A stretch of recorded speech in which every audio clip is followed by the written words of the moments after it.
Hola, que Dios les bendiga, bienvenidos a la prédica del sábado. Hoy Dios ha preparado la mesa para nosotros y nos dará de comer. Esto trae a memoria las palabras de un anciano en mi iglesia de la juventud que siempre me decía: Lobsan, siéntate. En ese momento, cuando iba a comenzar la predicación, me decía: Lobsan, siéntate, porque Dios ha preparado la mesa para nosotros. Nos dará buen pan y buen vino. Y entender esto, la profundidad que significa ser alimentados por Dios, ser bendecidos con pan fresco y vino fresco de parte del Señor, es importante, porque cuando realmente le damos a este momento, a la palabra del Señor, la importancia que ella tiene, nunca debemos olvidar que es ella la que tiene el poder de transformar nuestra vida. La palabra de Dios es diferente a cualquier tipo de filosofía, a cualquier tipo de enseñanza o doctrina, porque ella tiene poder. Muchas personas dicen: no, es que la Biblia la escribió el Vaticano. Otros dicen: no, es que fueron sabios judíos los que escribieron la Biblia para manipular a la gente. Pero cuando entendemos realmente, los que hemos tenido una experiencia espiritual con la palabra de Dios, que la palabra de Dios realmente es un soplo divino a favor del hombre, para su ordenamiento, para la buena administración de su vida, para su sanidad espiritual, intelectual y física. Y hemos tenido realmente, como te digo, un acercamiento a las cosas divinas. Podemos darnos cuenta que realmente la palabra de Dios es una filosofía, si queremos así llamarla, sobrenatural. Cambia nuestra vida. Y cuando le damos a este momento, no a la prédica del sábado, sino al escuchar la palabra de Dios, o cuando tú la lees ahí en intimidad, en tu casa, a solas, y entendemos que estamos frente a la voz del divino maestro que creó todas las cosas, el que hizo los cielos y la tierra, el agua, el color, que hizo el aroma, nos damos cuenta que la palabra de Dios puede transformar nuestro hoy y ahora en un instante, cuando realmente nuestros corazones se abren como flor para recibirla. Y hoy día te quiero compartir un mensaje que está en el libro de Romanos, en el capítulo 8, y tiene que ver con la diferencia que existe entre ser hijos de Dios y empleados de Dios. Y esto afinará nuestra visión, porque depende de cómo veamos a Dios, es cómo nos vamos a relacionar con Él. Es como cuando uno dice: dime con quién andas y te diré quién eres, o según tu conducta puedo de una u otra forma evaluar quién eres tú. Yo no puedo decir yo soy tal persona si lo que pienso, lo que hago, cómo vivo y mi conducta dicen otra cosa. Por lo tanto, como yo vea a Dios, es como yo me voy a conducir delante de Dios. Como yo mire a Dios cada día, es como yo hablaré con Él, me relacionaré con Él, y finalmente de eso dependerá si recibo las cosas que Dios tiene para mí. Que dicho sea de plano, y como se los vengo diciendo hace mucho tiempo, muy poco de eso tiene que ver con cosas materiales. Hoy día, para hacer de una forma una aproximación a lo que veremos, muchas veces nosotros creemos que en primer plano o en la primera línea Dios está interesado en darnos cosas materiales. Sí, Dios tiene dentro de su protocolo el que algunas cosas materiales lleguen a nuestra vida porque necesitamos de ellas. Pero primero Dios quiere darnos cosas espirituales para que luego esas cosas espirituales formen nuestra intelectualidad, y luego de haber formado nuestra intelectualidad, eso se manifieste en toda la esfera física o natural donde nos movemos. Ese es el orden: primero espíritu, luego intelecto o alma, y luego todo el aspecto físico de nuestra vida. Y lo importante de entender lo que dice Romanos 8 es que nos pondrá en la posición correcta delante de Dios para dejar de ser empleados, siervos de Dios. Porque a mí me hace un sentido de mucha ternura y de mucha intimidad cuando Jesús dijo: cuando ustedes oren, cuando enseñó en el Sermón del Monte y habla acerca de la oración del Padre Nuestro, así es conocida popularmente, y Él dice: cuando ustedes oren, no orarán como ora el resto de la gente. Ustedes dirán esto: Padre nuestro que estás en los cielos. Y eso marca mi corazón, porque Jesús vino a darnos un Padre.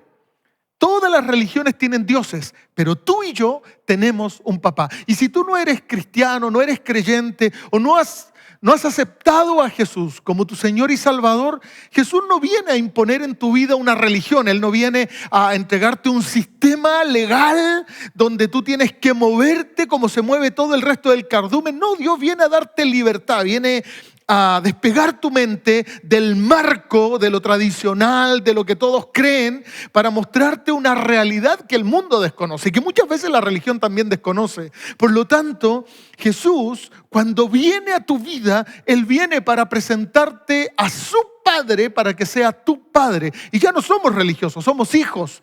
Ni siquiera somos cristianos. Cristianos es un nombre que nos dieron porque eran los seguidores de Cristo. Hay otros que se llaman evangélicos, pentecostales, bautistas, anglicanos, presbiterianos, luteranos. Pero nosotros somos hijos de Dios. Ese es el título sobre todos los títulos. Somos hijos del Dios viviente. Y así es como Dios quiere que nos identifiquemos, como hijos de Dios. Y es por eso que hay una gran diferencia entre ser un hijo de Dios y un siervo de Dios. Y aunque muchas veces servimos a Dios, nosotros no lo servimos como un empleado. Y ahí está la gran diferencia, que nosotros nada de lo que hacemos en esta tierra tenemos que hacerlo o como un empleado, o como un ministro de Dios, o como un pastor, o como un hermano de la iglesia, o como un creyente, como un evangélico. No, nosotros tenemos que hacerlo como un hijo de Dios, todo lo que hacemos. Porque eso nos permite proyectar a Dios. Ser hijo de Dios significa tener el ADN de Dios. Y esto tiene que ver con la sangre derramada en la cruz del Calvario. Siempre le digo a mis hijos o a los familiares, algún tiempo debatíamos con unos familiares, porque cuando tú te transformas en un creyente, cambian todas las cosas en tu vida. Y esto no te debe extrañar, ni tampoco debería ofender al resto de la gente, pero suele pasar. Cuando tú te transformas en un creyente, todas las cosas en tu vida cambian. Y lo primero que cambian son las relaciones. Aunque muchas veces los afectos se mantienen y tú sigues queriendo a tu familia, a tus amigos, tus actividades cambian porque comienzan a cambiar también las relaciones. Y comienzas a conocer gente que coincide en tu manera de ver la vida, de pensar, de sentir. Te apegas a una iglesia, a una congregación, te hacen nuevos amigos, y la gente que estuvo contigo siempre en lo natural, a veces se siente desplazada, pero no es que sean desplazados, es que cambiaron las cosas.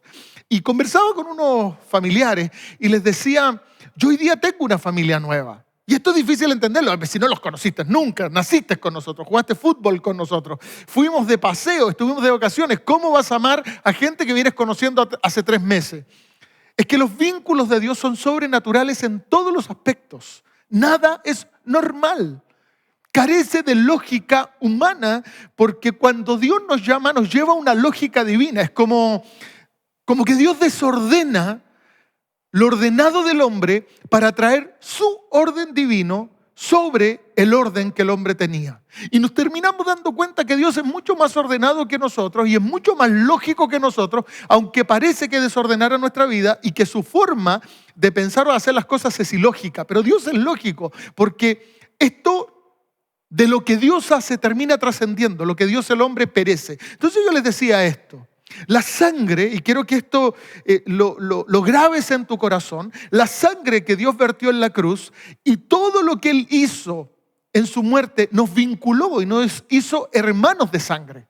Nosotros somos hermanos por la sangre de Cristo. Cuando Él constituye la iglesia, el agua que hizo germinar la semilla del movimiento de los hijos de Dios fue la sangre de Cristo. Y esta semilla y esta agua que dio a luz este gran movimiento de los hijos de Dios, de la gracia y del Espíritu, es lo que hoy día básicamente nosotros conocemos como cristianismo, como el mensaje de Jesús, pero eso nos hizo hermanos. Y cuando el tiempo de los hombres acabe y Cristo recoja su iglesia y se los lleve a la vida eterna, el único vínculo que permanecerá es aquellos que se enlazaron en la sangre de Jesús. Todos los otros vínculos pasarán. Ya no seré más hijo de mis padres, ni hermano de mis hermanos, ni el sobrino de mi tío, ni mi abuelo será mi abuelo. Hoy día los que se irán conmigo son aquellos que se vincularon con la sangre de Cristo. Entonces imagínate el lazo sanguíneo que tenemos entre los que somos de la fe, los hijos del Dios viviente. Quiero compartirte lo que dice el libro de Romanos, que es muy interesante y es muy profundo. Y lo voy a leer versículos saltados porque no me da el tiempo para leerte todo el texto y también creo que sería un poco, no sé, tedioso.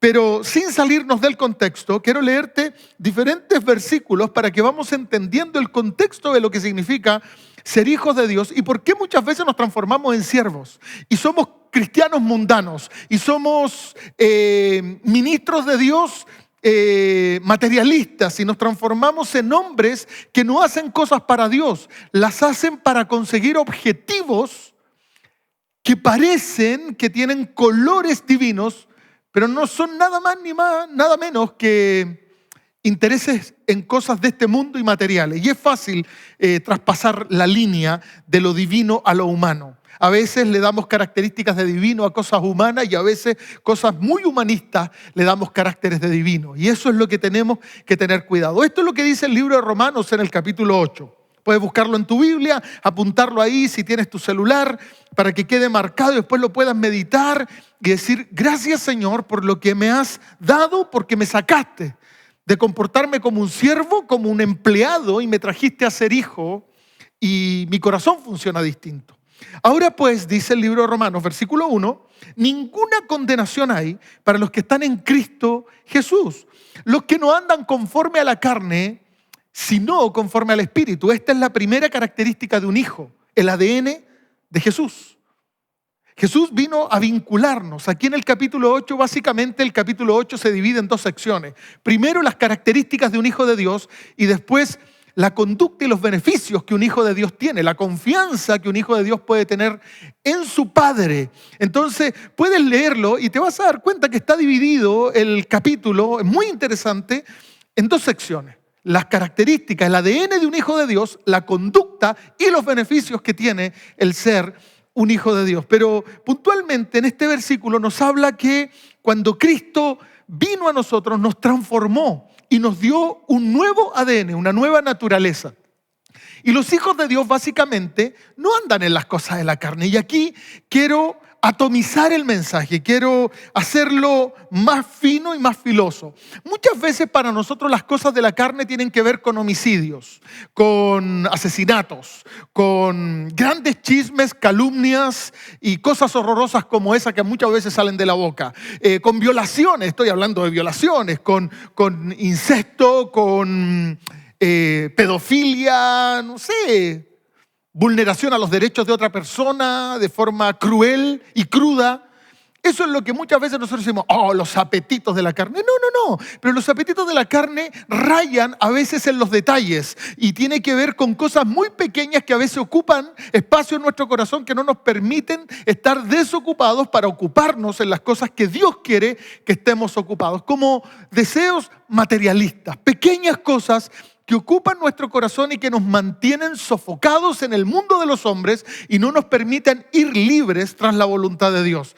Casas, automóviles, proyectos, condecoraciones, diplomas en las paredes, la esperanza que tus padres o tu familia tienen, que tú logres un estatus. No, es que serás el primer universitario de la familia, sobre todo en Latinoamérica, que se da mucho, que la generación de hace 40 años atrás no iba a la universidad. Es extraño encontrar un hombre de una situación modesta, no estoy hablando de las clases acomodadas, sino que de una situación modesta, probablemente de la que vienes tú y yo, que te diga, no, yo soy ingeniero, ¿y cuántos años tiene? 80, ¿y cómo te pagaste en la carrera? ¿Cómo lograste obtener el título? Era muy difícil, la mayoría de las personas trabajaban bajo el alero de otros ricos que les daban empleo.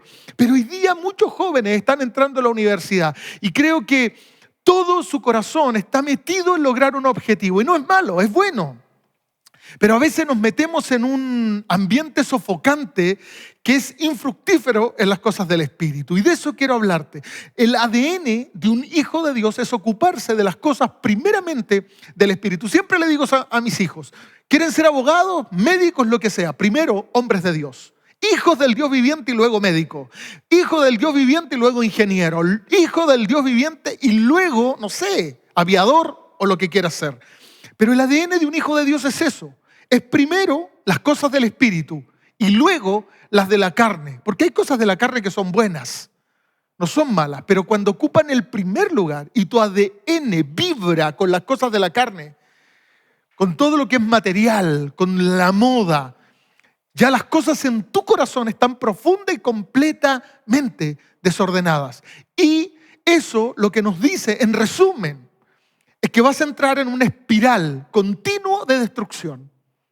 A lo mejor tu carne saldrá intacta en esta vida, pero tu espíritu se va a diluir. Entonces vuelvo a repetir, ahora pues ninguna condenación, y estamos entendiendo esto. El único que puede condenar a un hombre no es un juez de este mundo, es Dios. Por eso nosotros le debemos más obediencia a Dios que a cualquier sistema político y de gobierno en este mundo. Y no es que nosotros nos saltemos las leyes, es que cuando las leyes comienzan a saltarse la voluntad de Dios, ahí ya no hay nada que hacer. Pero la Biblia dice que Dios nos puede condenar. No teman, dijo Jesús, al que puede dañar el cuerpo. Se estaba refiriendo al diablo o a cualquier secuaz de Satanás, sino a aquel que puede dañar el alma en el infierno. El único que tiene el poder de enviar a alguien a la muerte eterna es Dios, nadie más. Y aquí está hablando puntualmente de Dios. No hay ninguna condenación para aquellos que están en Cristo Jesús, aquellos que no andan en la carne, que no caminan y no pasan por este mundo pensando todo el día en las cosas de la carne, sino los que andan en el espíritu, ADN espiritual. Segundo, quiero leer el versículo 6. Porque el ocuparse de la carne es muerte, es infructífero, no te lleva a ninguna parte. Ahora, para muchos esta palabra muerte es morirse, pero muerte significa separación. Las personas que se ocupan de las cosas de la carne, en primer lugar, se separan de Dios, terminan separándose de Dios. Y si tú eres honesto y yo soy honesto, pensemos en la última vez que Dios nos entregó las riendas de nuestra vida y tomamos nosotros, ¿no es cierto?, las riendas de nuestra vida. ¿Cuánto te separaste de Dios? El hombre es proclive, se inclina rápidamente, es devoto a las cosas de la carne. Por lo tanto, nos separamos de Dios con rapidez. Y tienes que pensar en esto. ¿Cuándo fue la última vez que le dediqué un poquito de tiempo a las cosas de la carne y eso me trajo muerte a la vida? Me separé de Dios, empecé a pensar en otras cosas. Ya no oraba, ya no lo buscaba, ya no amaba el estar vinculado con Él. No por nada Dios le habla a la iglesia en el libro de Apocalipsis. No sé si ustedes han leído el mensaje a las iglesias en el libro de Apocalipsis. Y Dios les dice, te separaste de mí, me dejaste, te aislaste, hiciste cosas que yo no te mandé. Era la iglesia. Estamos hablando que si traducimos iglesia a comunidad o eclesía, también podemos ver el nombre novia en todo esto. Está hablándole a la novia, a su pueblo. Y le dice, te separaste de mí. Entonces, cuando nosotros nos ocupamos de las cosas de la carne, nos separamos de Dios. Puede ser tu peluquería, puede ser tu taller mecánico, puede ser tu título universitario. Preocúpate de eso, métele todo el pie al acelerador de tu vida natural y vas a terminar muriéndote, separándote de Dios. Tu oído, tu ojo, tu mente, tu corazón se hará insensible a las cosas del Espíritu. Quizás cosecharás éxito momentáneo, te irá bien, te felicitarán. Pero hay mucha gente que dice, me felicitaron, oh Dios, me está yendo bien, es Dios. Y creen que todo lo que tiene que ver con el podium, el primer lugar en las cosas naturales, tiene que ver con la bendición de Dios. Pero dile eso a Pablo que estuvo preso, dile eso a Pablo que lo golpearon. Nunca se me olvida la primera ofrenda que recibieron los primeros ministros del nuevo pacto que hicieron un milagro post venida del Espíritu Santo. Me refiero en el libro de los Hechos. Estoy hablando de Pedro y Juan. Dice que iban caminando y cuando llegaron al templo había un cojo que estaba sentado en una puerta que se llamaba La Hermosa. Era uno de los accesos al templo. Y dice que cuando se acercaron a él, él les pidió dinero. Dice que estaba mirando y ellos venían entrando y les dice, ¿tienen algo que darme? ¿Alguna moneda? Y Pedro y Juan le dicen, no tenemos nada. No, lo que dice la Biblia así escrito, dice, no tenemos plata ni oro. Eso es lo que le dijeron, no tenemos plata ni oro. Pero tomaron y oraron por él y dice la Escritura en resumen que el cojo se sanó y empezó a gritar que se había sanado. Y lo que pasó es que el pueblo quedó conmovido y comenzaron a glorificar a Dios. Pero por ahí habían algunos que dijeron, estos están desordenándonos a la grey, los religiosos de siempre. los legalistas de siempre, los que creen que son dueños de Dios, el monopolio, ¿no es cierto?, terrenal de las cosas divinas. Y dicen, esto nos están desordenando, vamos. Y los apalearon, dice que los tomaron y los agarraron a palo. Esa fue la primera ofrenda de los primeros siervos de Dios. No recibieron monedas, no recibieron aplausos, recibieron palos. Dios se llevó la gloria y ellos se llevaron la zurra o los palos. Entonces nos damos cuenta que muchas veces nosotros confundimos el éxito terrenal con éxito de Dios. Y a veces Dios dice esto del cielo: ¿sabes qué? Tu éxito terrenal no es mío. De todo lo que estás haciendo, nada es para mi gloria. O sea, que seas un excelente dentista, que seas un tremendo cirujano, ¿por qué eso tendría que glorificarme? Pensémoslo bien. Quiero que lo medites bien. ¿Por qué tendría que glorificar a Dios el hecho de que tú seas un gran ingeniero, un gran piloto de la más grande aeronave que existe? ¿Por qué tendría que ser gloria para Dios que tú seas un gran militar, un gran estratega, un gran publicista? Nada. No hay gloria de Dios si no está el reflejo de un hijo de Dios en lo que se está haciendo.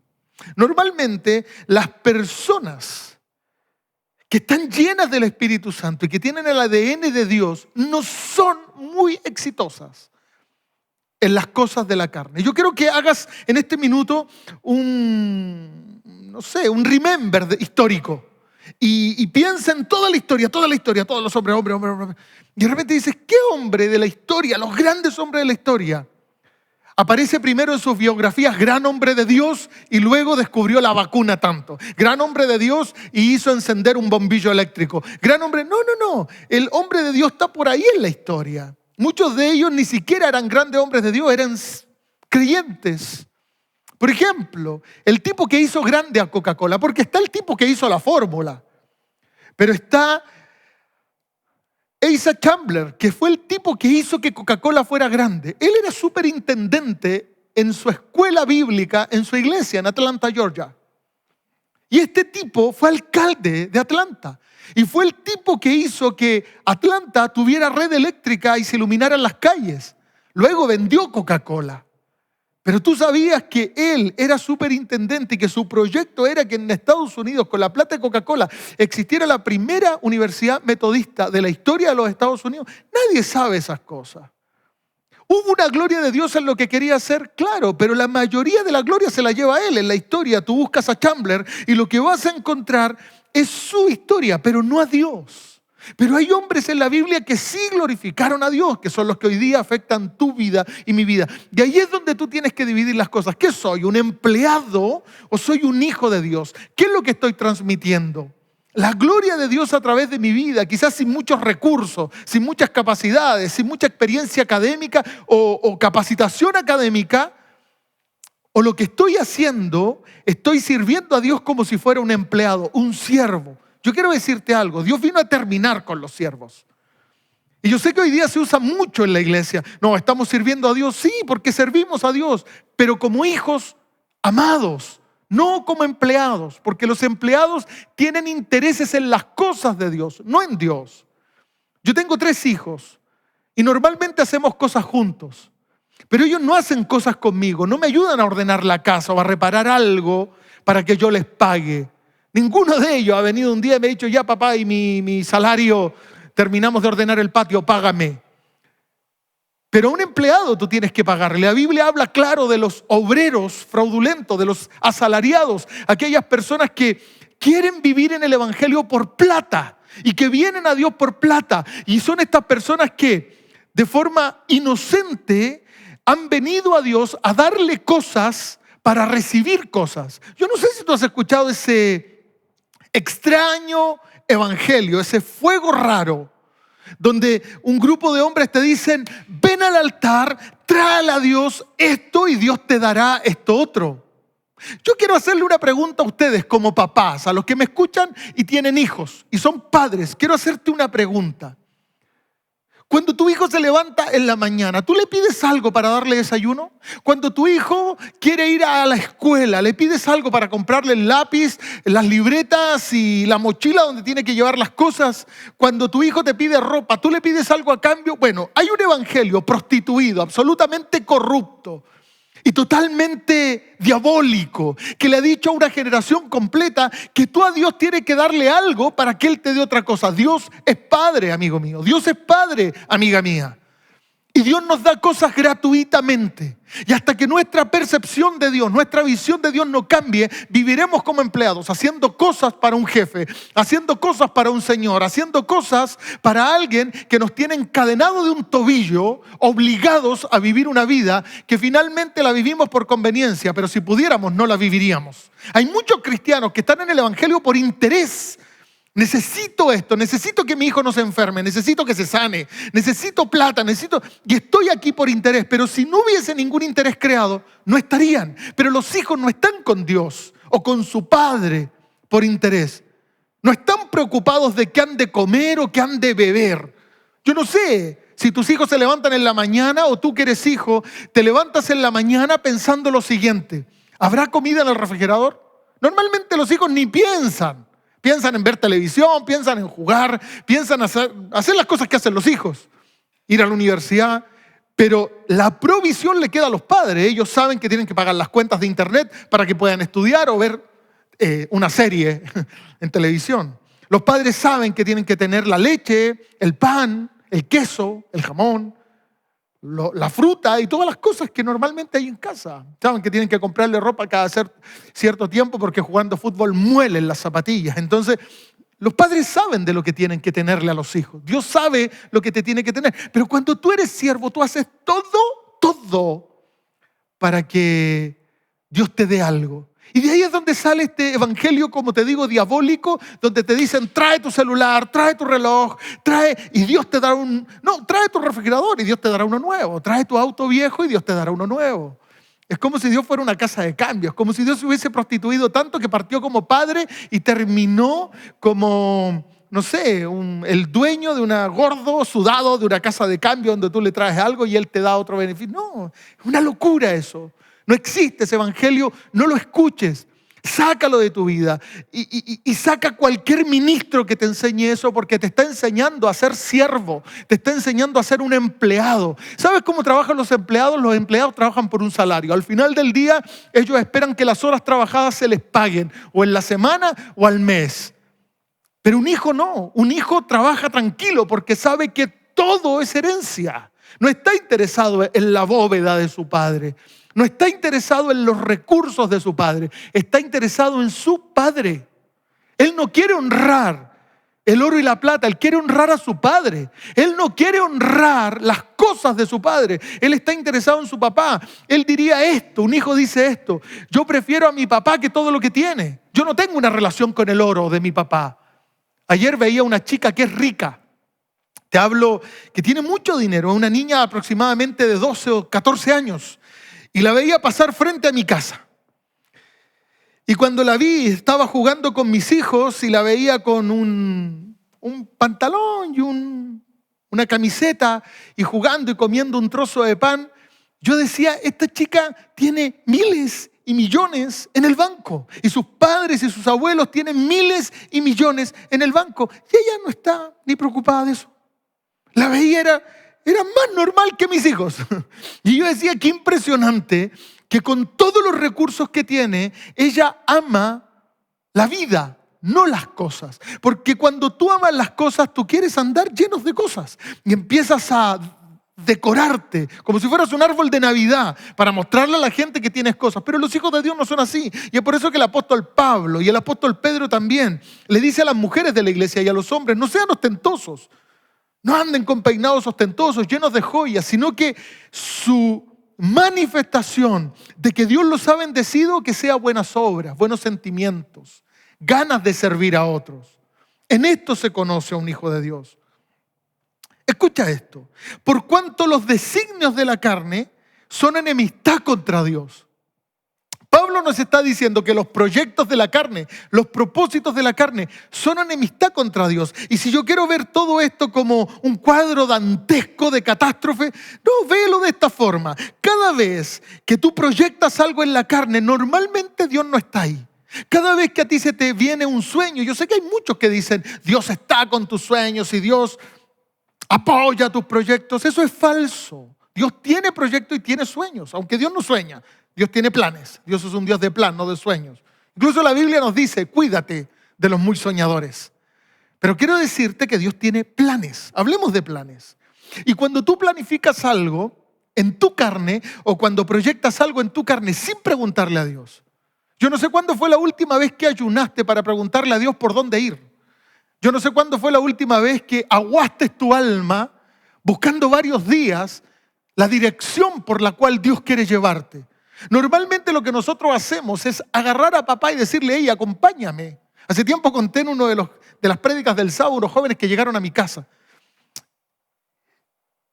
Y tocaron el timbre y cuando ya estaban en la puerta yo los recibí. Me dicen, hola Pastor Lobsang, venimos a buscarlo porque queremos invitarlo a un evento. Yo le digo, ¿de qué se trata el evento? No, lo que pasa es que arrendamos equipos y un escenario y vamos a hacer una campaña, una cruzada donde estamos llamando gente para que venga y hemos invitado a algunos pastores y queremos que usted sea el predicador esa noche. Son 2 noches y una de las noches queremos que usted sea el predicador. Y yo le dije, me parece, pero en un minuto cometieron un error, que es un delito, pero cometieron un error. Y yo los agarré ahí. Y me dicen, y estamos orando para que Dios esté en esto. Y en ese minuto les dije, o sea, Dios no los mandó. Y ellos me dicen, no, lo que pasa es que estamos orando y ayunando para que Dios bendiga el evento y traiga las almas. Entonces yo les digo, Dios no los mandó. Ustedes no organizaron esto por orden de Dios. Lo que ustedes hicieron es algo movido por sus corazones, muy cristiano, muy típico de iglesia, muy evangélico, muy pentecostal, muy bautista, no sé, llámalo como quiera. Normalmente lo hacemos cosas para Dios que Dios no nos ha mandado. Y en esto te aconsejo viajar al libro de Nehemías capítulo 1 y leer que Nehemías también quería hacer algo para Dios, pero oró 3 meses para que Dios lo autorizara si lo hacía o no lo hacía. Yo no puedo hacer cosas para Dios que Dios no me autorice. Entonces me dicen, no, pero por eso estamos orando y ayunando fuertemente con un equipo para que Dios venga. Y yo les digo, chicos, no puedo ir. Porque ustedes vienen a invitarme a mí y están invitando a Dios no se le invita. Dios tiene que estar en lo que yo hago. El plan es de Él, la fórmula es de Él, la organización es de Él, los equipos son de Él. Yo no puedo llegar y decir, ¿sabes qué? Vamos a invitar a Dios que venga cuando ya compramos todo y alquilamos todo y tenemos todo listo y venimos a buscar el predicador. Si ustedes me hubiesen dicho, pastor, Dios nos mandó, yo voy. Hace unos días otra persona me decía, Lobsang, quiero que me ayudes a organizar tal cosa y me ayudes en esto. Y yo le digo esto, ¿Dios te mandó? Y me dice, no, Dios no me mandó, pero tampoco Dios me dijo que no lo hiciera. No, pero Dios te mandó e insistí. ¿Por qué? Porque realmente si Dios no nos manda a hacer algo, va a ser un fracaso o va a funcionar, pero no va a cumplir objetivos realmente espirituales. Ay, la gente llorará, dirá que está lindo, pagarán su entrada si es que se cobra algo y las cosas se llevarán. Los eventos cristianos funcionan, sean buenos, sean malos, esté Dios o no esté Dios, funcionan igual. Todos los eventos funcionan. Siempre le digo a mi hijo y algún día les contaré, siempre habrá alguien que compre chala zapato. Te voy a dejar ahí, tú no vas a entender esto, pero algún día en una predicación te lo voy a contar. Siempre habrá alguien que quiera comprar un producto, sea como sea, feo, mala calidad, siempre habrá alguien que quiera comprar algo. Y siempre los eventos cristianos van a funcionar. Mucho, poco, pero siempre habrá alguien que quiera comprar chala zapato. Entonces fíjate tú que en esto yo les dije, no puedo ir. Les perdí el rastro a los muchachos. Un tiempo más tarde los vi. Lamentablemente los 2 alejados de Dios, porque en un minuto querían ser los grandes siervos de Dios que hacían cosas para Dios, pero yo no debo hacer cosas para Dios, yo tengo que hacer lo que Dios me mande. Esa es la característica de un hijo de Dios. Y yo quiero decirle a todos los que me escuchan y son padres, ¿qué esperas tú de tu hijo? ¿Que te compre cosas? No. ¿Qué esperas tú de tu hijo? ¿Que cuando salga de la universidad venga y te pague la vejez? No. Tú lo que esperas de tu hijo es que sea obediente, ¿sí o no? Hace unos días se los decía a mis 2 hijos más grandes. Yo lo único que espero de ustedes es que me obedezcan. Necesito sembrar en ustedes sentido común, criterio, madurez, eficiencia. Por lo tanto, en este aspecto no necesito su opinión. Necesito que aprendan. Por lo tanto, necesito la mejor disposición de ustedes a ser obedientes. Lo mismo Dios espera de ti y de todos nosotros. Dios espera que seamos obedientes. Esa es la característica de un hijo. Soy obediente a lo que Dios me dice. No ando haciendo, soñando, sino que mi corazón está donde está mi padre. No me interesa si mi padre me da algo o no me da algo. Yo quiero estar con papá. Un hijo de Dios siente amor por papá. Y normalmente los proyectos de la carne, los deseos de tu corazón, que es carne. Lee también Jeremías, cuando Jeremías dice engañoso es el corazón, más que todos los miembros. La mayoría de tus sueños, podría decir que el 99.9999 es un engaño. Y si tú me dices, no creo que tanto, entonces te crees Dios. Pero mi corazón, el mío, Lobsan Cantillán, el 99.9999% de mis sueños son mentira. Y yo tengo que filtrarlo por el Señor. Por eso normalmente cuando deseo algo en la vitrina de una tienda, yo le digo al Señor, Señor, me gustaría, pero lo quieres y pasan días. Y se los enseño a mucha gente. Les digo yo las cosas que quiero, desde un reloj a un zapato, desde un libro hasta una pieza de electrónica o de tecnología. Yo le digo a Dios, es bueno para mí porque hay cosas que parecen insignificantes, pero te van a hacer pedazos la vida. Los designios de la carne son enemistad contra Dios. Te pueden hacer enemigo de Dios, aunque tú no lo creas. Porque no se sujetan a la voluntad de Dios, ni tampoco pueden. A los que viven según la carne no pueden agradar a Dios. Es imposible que agrades a Dios cuando todo tu corazón está lleno de carne. Quiero terminar con esto, versículo 13. Porque si vives conforme a la carne, morirás. Mas si por el Espíritu haces morir todo lo que la carne desea, tú vivirás. Porque todos los que son guiados por el Espíritu de Dios, estos son los hijos de Dios. Aquí está la gran diferencia. El que es guiado por el Espíritu y vive espiritualmente es hijo de Dios. El que es guiado por los deseos de la carne, que hoy día tenemos un evangelio semi o modelado a la carne dentro de nuestra, guía de mensajes. Siempre hay un mensaje que está dirigido a la carne. Como el que te decía, Dios está con tus sueños, Dios quiere que tus proyectos se cumplan. No. Entonces escucha esto. Los que son guiados por el Espíritu, estos son los hijos de Dios, pues no han recibido el espíritu de esclavitud para estar otra vez en temor. La gente que no es hijo de Dios tiene miedo a la economía, tiene miedo a la guerra, tiene miedo al hambre, tiene miedo a la enfermedad, siempre tiene miedo. Pero los que son hijos están amparados en Cristo. No habéis recibido el espíritu del mundo. Y dice esto la Escritura, sino que un espíritu de adopción que te hace clamar algo. Papá, papito. Un espíritu dentro tuyo, con esto quiero terminar.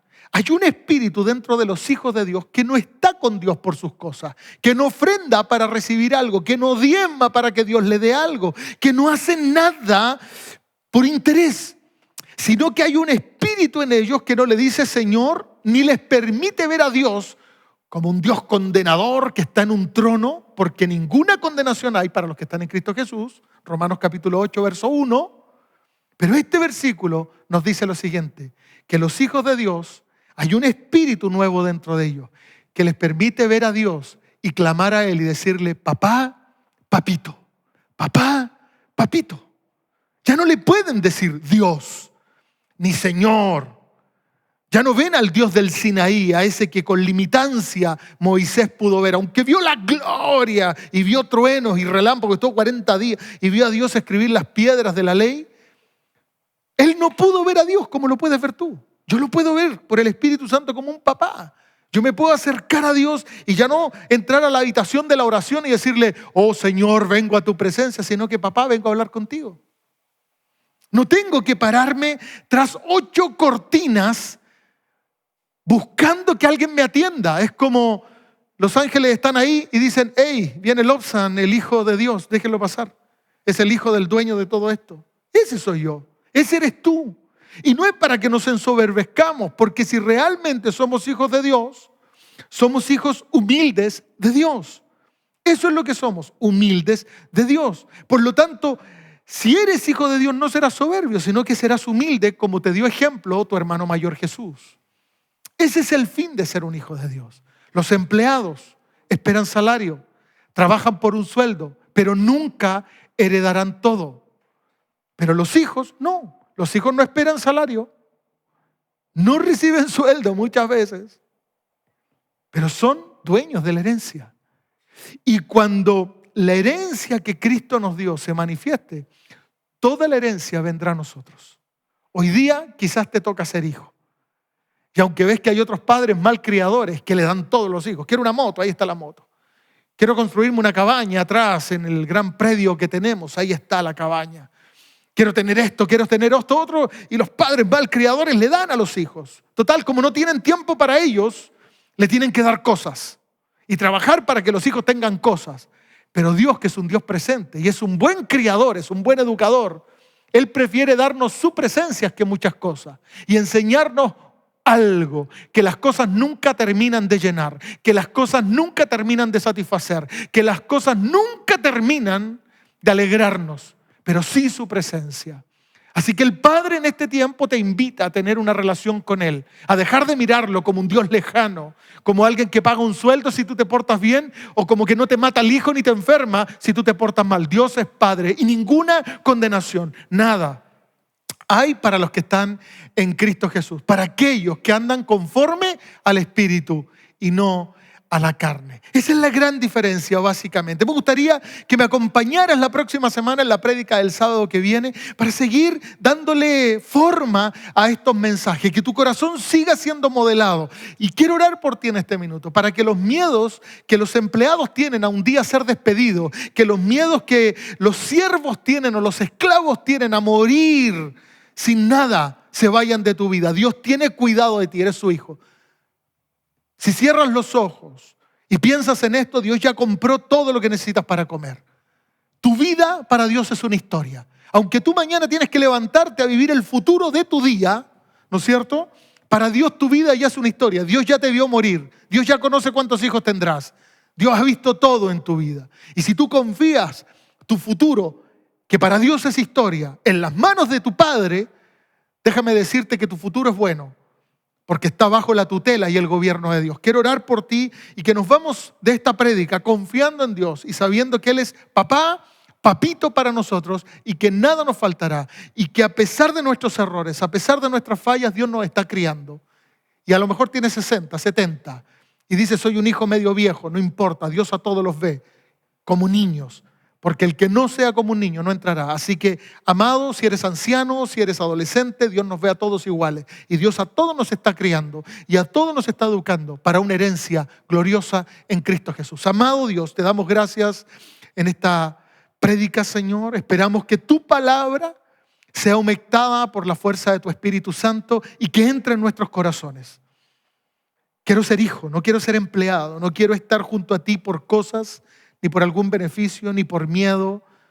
Quiero estar contigo con la confianza de ser un hijo reengendrado, regenerado, transformado, adoptado, hecho de nuevo. Porque ninguna condenación hay para los que están en Cristo. Gracias, Padre. Gracias, Papito.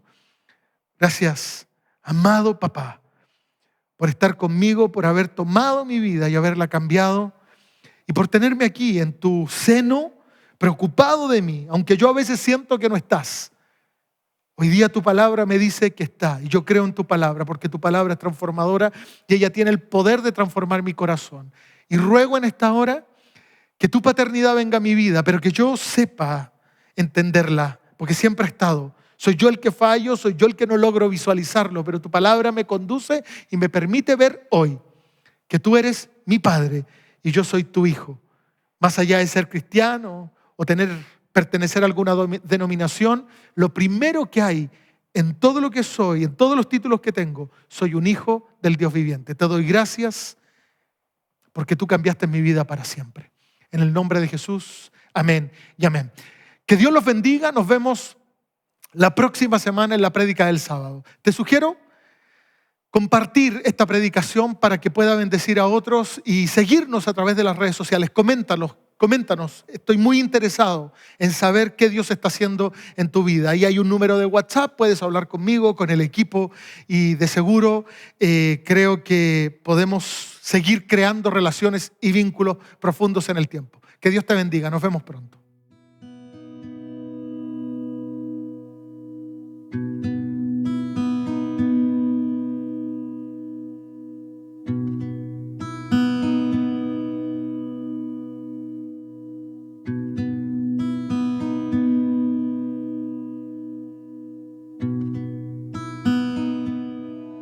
Espero que la palabra que escuchaste hoy haya sido una tremenda bendición para tu vida. Debemos aprender a ser hijos de Dios. Creo que muchas cosas en nuestro corazón se han deteriorado debido a que nos hemos alejado como hombres de Dios. Pero Dios nos está enseñando a vivir realmente una vida espiritual. Esto de aprender a ser hijo de Dios es un desafío, asimilar el concepto de lo que significa que Dios es nuestro Padre. Y aunque es Señor, aunque es Rey, aunque es el amo de todas las cosas y el creador de todo lo que existe, Él ha decidido ser tu Padre y mi Padre. Y nos ha invitado a vivir ocupados, pero no preocupados. Y entender que no servimos para recibir algo, que no estamos obedeciendo a Dios para que no nos suceda algo, sino que todo lo que hacemos lo hacemos como hijos amados de un Padre amado. Espero que si esta predicación fue de bendición para tu vida, puedas compartírsela a otros y hacerlos también partícipes de este poder que emana de la palabra del Señor y que transforma nuestra vida en todas las áreas. Quiero invitarte a seguir pendiente de las notificaciones de la prédica del sábado. Cada sábado en la noche nos juntamos nuevamente a recibir una palabra transformadora, edificante y refrescante de parte del Señor para nuestras vidas. Nos vemos pronto. Que Dios te bendiga.